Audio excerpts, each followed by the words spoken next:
আমি কাজ করি হচ্ছে সৌদি আরবে কফি শপে। তো আমাদের কষ্ট সব থেকে বেশি কোনখানে জানো? চলো তোমাদেরকে বলি। এই কিছুক্ষণ আগে আমার শপে একটা কাস্টমার এসেছিল, এসে আমাকে জিজ্ঞাসা করে, হাবিবি এসফি মজুদ, মানে কি আছে তোমার কাছে মেনুতে? তো আমাদেরকে আবার জিজ্ঞাসা করে নিতে হবে যে হট না কোল্ড। তো আমি জিজ্ঞাসা করে নিলাম যে এস আফগাইন তা হার ওলা বারে। তো আমাকে বললো এসফি হার, মানে তোমার কাছে হটের মধ্যে কি কি আছে? তো আবার আমি বললাম যে cappuccino, latte, Spanish latte, mocha, espresso, americano, flat white, cortado, hot chocolate, আরও আছে আর কি। তো সব কিছু জিজ্ঞাসা করার পর তোমাকে জিজ্ঞাসা করবে আবার কোল্ড কফির মধ্যে কি কি আছে। তো এবার বলতে হবে যে আইস স্প্যানিশ ল্যাটে, আইস হোয়াইট মোকা, মোকা টফি, আইস আমেরিকানো, আরও আছে ক্যারামেল মুকাতো। তো এই সব কিছু বলার পর শেষ মেশ কি বলবে জানো?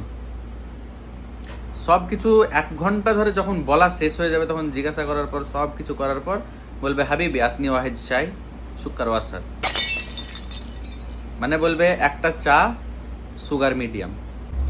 মানে ভাবা যায়?